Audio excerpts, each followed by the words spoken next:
السلام علیکم ناظرین کرام، میں ہوں آپ کا ہوسٹ ایاز احمد۔ ناظرین کرام، آج لاہور کے اندر بہت بڑا احتجاج ہوا ہے اور کل اسلام آباد کے اندر احتجاج ہوگا۔ لاہور کے اندر جو احتجاج ہوا ہے یہ کسی سیاسی جماعت نے نہیں کیا، بلکہ یہ احتجاج پنجاب کالج کے اسٹوڈنٹس نے کیا ہے۔ مبینہ طور پر ایک اسٹوڈنٹ جو پنجاب کالج کے اندر پڑھتی تھی اس کو زیادتی کا نشانہ بنایا گیا ہے۔ اس واقعے کے بعد پنجاب کالج کے اسٹوڈنٹ بہت بڑی تعداد کے اندر باہر نکلے ہیں اور انہوں نے احتجاج کیا ہے۔ پولیس نے لاٹھی چارج کیا ہے، بچوں کے اوپر ڈنڈے برسائے ہیں۔ ابھی تک بہت سی تفصیلات سامنے آ چکی ہیں، ویڈیوز سامنے آ چکی ہیں، وہ تمام تر تفصیلات آپ کے سامنے رکھنے کے لیے جا رہا ہوں۔ دوسری طرف جو بڑی خبر ہے وہ اسلام آباد سے ہے کہ اسلام آباد میں پاکستان تحریک انصاف نے احتجاج کا اعلان کر رکھا ہے کہ اگر عمران خان کے ساتھ ملاقات نہ کروائی گئی تو پھر کل ہم اسلام آباد کے اندر احتجاج کریں گے۔ اب سے تھوڑی دیر قبل پشاور سے ایک بڑی خبر آئی ہے، علی امین گنڈا پور نے ایک اجلاس بلایا تھا اور اس اجلاس نے اپنا اعلامیہ جاری کیا ہے۔ عمران خان کی بہن نے اہم ترین اعلان کیا ہے اور مولانا فضل الرحمان نے اہم ترین اعلان کیا ہے۔ انہوں نے کہا جی ہم بڑے قریب پہنچ گئے ہیں آئینی ترمیم کرنے کے لیے، اور اگلے چند دنوں میں مولانا فضل الرحمان 3 اہم ترین ملاقاتیں کرنے کے لیے جا رہے ہیں۔ تو یہ جو ہفتہ ہے یہ فیصلہ کن ہفتہ ہوگا کہ آگے پاکستان کی سیاست نے کس طرف جانا ہے۔ آگے بڑھنے سے قبل آپ سے گزارش کروں گا کہ ویڈیو کو لائک کر دیں، چینل کو سبسکرائب کر لیں، اور میرے ان تمام دوستوں کا بے حد شکریہ جنہوں نے ہمارے یوٹیوب چینل کو سبسکرائب کیا۔ تو پہلے نمبر پہ تفصیلات آپ کے سامنے رکھتا ہوں جو لاہور کے اندر احتجاج ہوا۔ ایک بچی جو کہ پنجاب کالج کے اندر پڑھتی تھی، ایک طالبہ، اس کو مبینہ طور پر زیادتی کا نشانہ بنایا گیا۔ پہلے تو یہ بات ہی نہیں مانی جا رہی تھی، یہ کہا جا رہا تھا جی جھوٹ بول رہے ہیں اسٹوڈنٹ، ایسا کوئی واقعہ نہیں ہوا۔ تو اسٹوڈنٹس نے یہ مطالبہ کیا ہے کہ آپ سی سی ٹی وی فوٹیجز ہمارے سامنے رکھیں، ایسا ہوا ہے، یہ اسٹوڈنٹس کہہ رہے ہیں۔ یہ ویڈیوز کے اندر آپ دیکھ سکتے ہیں کہ کتنی بڑی تعداد کے اندر بچے باہر نکلے ہیں۔ یہ پاکستان کا مستقبل ہے، یہ پاکستان کی وہ نسل ہے جنہوں نے پاکستان کی بھاگ دوڑ سنبھالنی ہے، اور یہ اس وجہ سے احتجاج کر رہے ہیں کہ ہمارے ساتھ ایک بچی، ایک اسٹوڈنٹ پڑھتی تھی، اس کو مبینہ طور پر زیادتی کا نشانہ بنایا گیا ہے اور ہمیں اس کے لیے انصاف چاہیے۔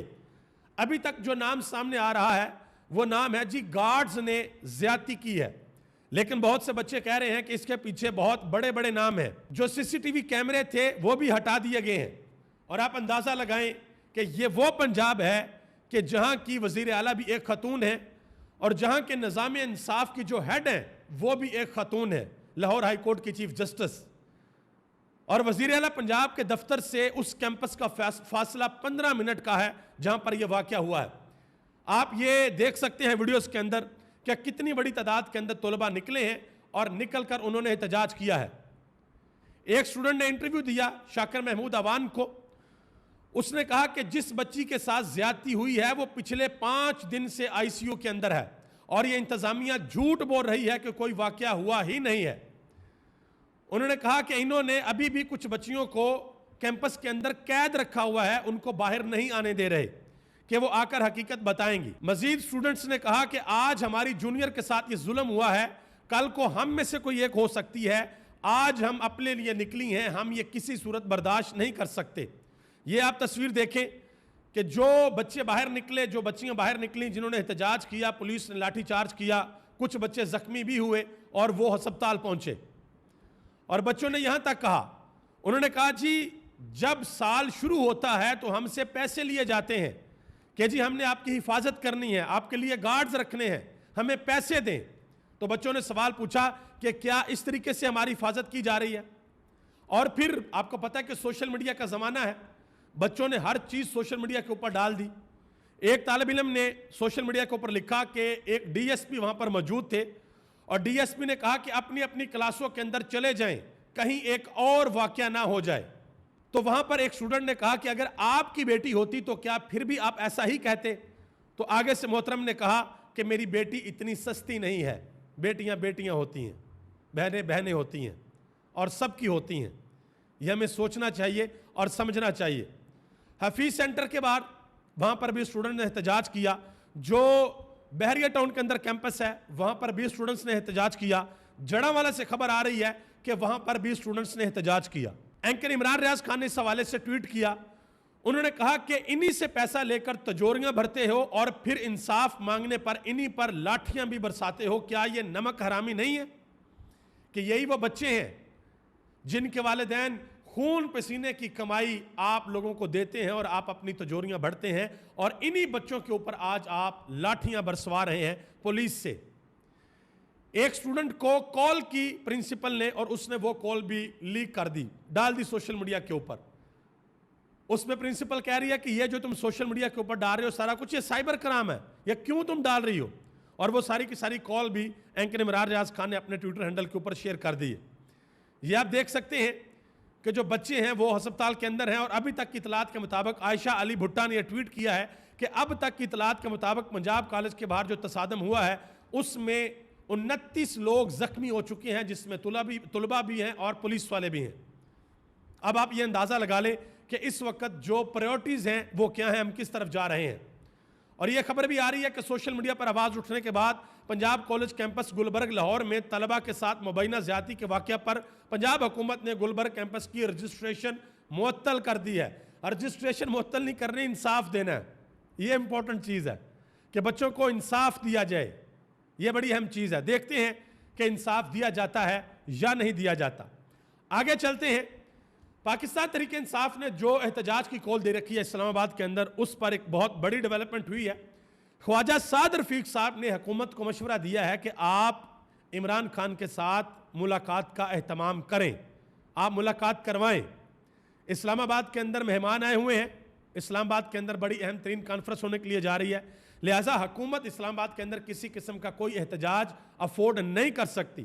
تو اگر حکومت اس معاملے کے اندر سیریس ہوئی کہ ہم نے اس احتجاج کو روکنا ہے، تو حکومت کے پاس دو طریقے ہیں، یا حکومت طاقت کا استعمال کرے، یا پھر حکومت عمران خان کے ساتھ عمران خان کے ڈاکٹر، ان کے گھر والوں کو اور ان کے وکلاء کی ملاقات کروا دے۔ کوئی غیر قانونی ڈیمانڈ پاکستان تحریک انصاف نہیں کر رہی، وہ یہ کہہ رہے ہیں کہ ہماری ملاقات کروا دے، ہم احتجاج واپس لے لیں گے۔ عمران خان کی بہن نے بڑا اہم اعلان کیا ہے، انہوں نے کہا کہ اگر عمران خان کے ساتھ ملاقات نہ کروائی گئی تو 15 اکتوبر کو جو ڈی چوک نہیں پہنچے گا اس کا عمران خان اور تحریک انصاف سے کوئی تعلق نہیں ہوگا۔ علی امین گنڈا پور کی زیر صدارت اجلاس ہوا ہے، اور اس اجلاس کے اندر یہ فیصلہ کیا گیا ہے کہ اگر ملاقات نہ کروائی گئی، کیونکہ یہ رات پیچھے بچ گئی ہے، اس رات کے اندر ملاقات کروانی ہے، نہ کروائی گئی تو پھر اسلام آباد کی طرف مارچ کیا جائے گا، یہ اعلان کیا گیا ہے۔ پاکستان تحریک انصاف کی طرف سے علی اصغر خان ایک بڑی اہم بات کی ہے، انہوں نے کہا جی وزارت داخلہ کو ہم نے درخواست دی تھی کہ بیرسٹر گور علی خان کی اور صاحبزادہ حامد رضا کی ملاقات کروائی جائے عمران خان کے ساتھ، لیکن کوئی پیش رفت نہیں ہوئی۔ علی امین گنڈا پور نے صوبائی ارکان اسمبلی اور جتنے بھی عہدیداران ہیں ان کو کہہ دیا ہے کہ ڈی چوک جانے کی تیاری پکڑیں، ہم نے ڈی چوک جانا ہے اگر عمران خان کے ساتھ ملاقات نہ کروائی گئی۔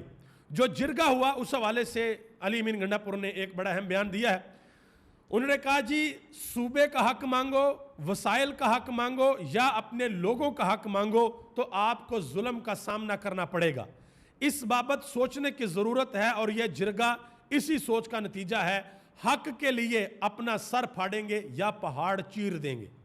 یہ علی امین گنڈا پور نے بات کی ہے۔ شاندانہ گلزار نے کہا کہ حکومت کے پاس آخری دن ہے، اگر آج عمران خان سے ملاقات نہ کروائی گئی تو کل ہم ڈی چوک میں بھرپور احتجاج کریں گے، یہ شاندانہ گلزار نے کہا ہے۔ اسی طرح ایم پی اے سہیل افریدی، انہوں نے کہا جی عمران خان سے آج ملاقات نہ کروائی گئی تو کل تحریک انصاف اسلام آباد کے اندر بھرپور احتجاج ریکارڈ کروائے گی، اور یہ احتجاج ایک دن کا نہیں ہوگا، یہ بات انہوں نے کی ہے۔ اسی طرح حماد اظہر نے آج دوبارہ اعلان کیا، انہوں نے کہا جی پنجاب سے تمام حلقوں سے قافلے اسلام آباد کی طرف روانہ ہو رہے ہیں، کچھ پہنچ چکے ہیں، عمران خان کی صحت اور خیریت کے حوالے سے ابھی تک کوئی اطلاع نہیں، اس صورتحال میں ہر کارکن اور عوام پر لازم ہے کہ وہ کل باہر نکلیں، انشاءاللہ ایک پرامن لیکن پرزور احتجاج ہوگا۔ یہ ساری کی ساری اس حوالے سے خبریں۔ اب آگے آ جائیں، جو یہ ہفتہ شروع ہوا ہے، اس ہفتے کے اندر بہت سی چیزیں ڈیسائیڈ ہونی ہیں۔ مولانا فضل الرحمان نے ایک پریس کانفرنس کی ہے اور انہوں نے کہا جی ہم اتفاق رائے کے بہت قریب پہنچ چکے ہیں، بلاول بھٹو، نواز شریف اور پی ٹی آئی کی قیادت سے ملاقات کروں گا۔ تو یہ 3 ملاقاتیں ہونے کے لیے جا رہی ہیں۔ ایک ملاقات بلاول بھٹو سے ہوگی غالباً کراچی کے اندر، ایک ملاقات لاہور میں نواز شریف کے ساتھ، اور پھر 16 اکتوبر کو اسلام آباد میں پاکستان تحریک انصاف کے ساتھ۔ ان 3 ملاقاتوں کے بعد فائنل ہوگا کہ آیا آئینی ترمیم 25 تاریخ سے پہلے ہونی ہے یا بعد میں ہونی ہے؟ یہ بڑی امپورٹنٹ چیز ہے۔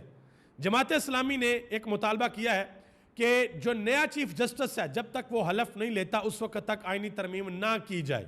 سپریم کورٹ کے senior court reporter Saqib Bashir صاحب انہوں نے ایک انتہائی اہم بات بتائی ہے، ذرا غور سے سنیے گا۔ انہوں نے کہا کہ گزشتہ 11 سالوں میں چیف جسٹس بننے والوں کے نوٹیفیکیشنز کتنے دن پہلے ہوتے رہے ہیں اور ان کے اندر انوکھا لاڈلا کون ٹھہرا، کون انوکھا لاڈلا تھا۔ انہوں نے کہا کہ جسٹس تصدق حسین جیلانی کا 2013 کے اندر چیف جسٹس بننے کا نوٹیفیکیشن 15 دن پہلے ہوا، جسٹس ناصر الملک کا 4 دن پہلے، جسٹس جواد اس خواجہ کا 12 دن پہلے، جسٹس انور ذہیل جمالی کا 11 دن پہلے، جسٹس ثاقب نثار کا 23 دن پہلے، جسٹس آصف سعید کھوسہ کا 14 دن پہلے، جسٹس گلزار احمد کا 17 دن پہلے، جسٹس عمر عطا بندیال کا 20 دن پہلے، جبکہ ون اینڈ اونلی جسٹس قاضی فائز عیسیٰ کا 84 دن پہلے نوٹیفیکیشن ہو گیا تھا، جبکہ جسٹس منصور علی شاہ کا نوٹیفیکیشن 11 دن پہلے ابھی تک نہیں ہوا۔ انہوں نے کہا کہ اب لب لباب یہ ہے کہ یہ ہوا جسٹس قاضی فائز عیسیٰ کے علاوہ پچھلے 11 سال میں تمام چیف جسٹس کے نوٹیفیکیشنز 1 ماہ سے کم مدت قبل ہوتے رہے، بلکہ جسٹس ناصر الملک کا 4 دن پہلے بھی ہوا تو شور نہیں مچا جس طرح آج مچا ہوا ہے۔ اس کی وجہ یہ ہے کہ تب روٹین تھی، تب یہ بحث نہیں تھی کہ وقت کم رہ گیا یا زیادہ رہ گیا، تب یہ بحث نہیں تھی کہ آئینی عدالت بننی ہے یا نہیں بننی، تب یہ بحث نہیں تھی کہ جو بندہ ریٹائرڈ ہونے کے لیے جا رہا ہے کہیں اسی نے تو آئینی عدالت کا سربراہ نہیں لگنا، تب یہ بحث نہیں تھی، اس لیے کچھ کا 4 دن پہلے بھی نوٹیفیکیشن ہوا تھا۔ ایک صحافی ہیں احتشام علی عباسی، انہوں نے ایک ٹویٹ کیا ہے اور ایک تصویر بھی شیئر کی، آپ دیکھ سکتے ہیں، نواز شریف اور مریم نواز اور درمیان میں بھارت کی ایک صحافی بیٹھی ہوئی ہیں۔ انہوں نے ٹویٹ کیا کہ سب مریم نواز اور نواز شریف کو ٹیگ کر کے لازمی سوال کریں کہ شنگھائی تعاون تنظیم کا اجلاس اسلام آباد میں ہو رہا ہے، اگر بھارتی صحافی برکھا دت اس کو کور کرنے آئی ہیں تو انہیں اسلام آباد میں ہونا چاہیے، یہ لاہور میں نواز شریف اور مریم نواز سے ملاقاتیں کر رہی ہیں۔ کیا کسی پاکستانی صحافی کو بھارت میں کسی ایونٹ کے دوران ایسے کھلے عام دیگر شہریوں میں گھومنے پھرنے اور ملاقاتیں کرنے کی اجازت ہوتی ہے؟ اور دوسرا انہوں نے کہا کہ رؤف حسن سیکرٹری اطلاعات کے خلاف ایک کیس یہ بھی بنایا گیا کہ وہ مختلف ممالک کے صحافیوں کے ساتھ رابطے میں تھے اور اس پہ نون لیگ ترجمان سپورٹر اور حامی صحافیوں کی جانب سے کافی شور شرابہ کیا گیا تھا۔ انہوں نے کہا کہ ویسے شریف فیملی کی اتنی بھارت سے قربت کی وجہ کبھی مودی کو بغیر ویزے کے جاتی عمرہ بلا لیتے، کبھی پروگرام اسلام آباد میں اور بھارتی صحافی لاہور جاتی عمرہ میں، اس کی وجہ کیا ہے؟ کیا یہ دل لگی ہے؟ یہ انہوں نے سوال پوچھا ہے۔ آپ سب کا بہت بہت شکریہ۔ پاکستان زندہ باد، پاکستان کے عوام اور پاکستان کے ادارے پائندہ باد۔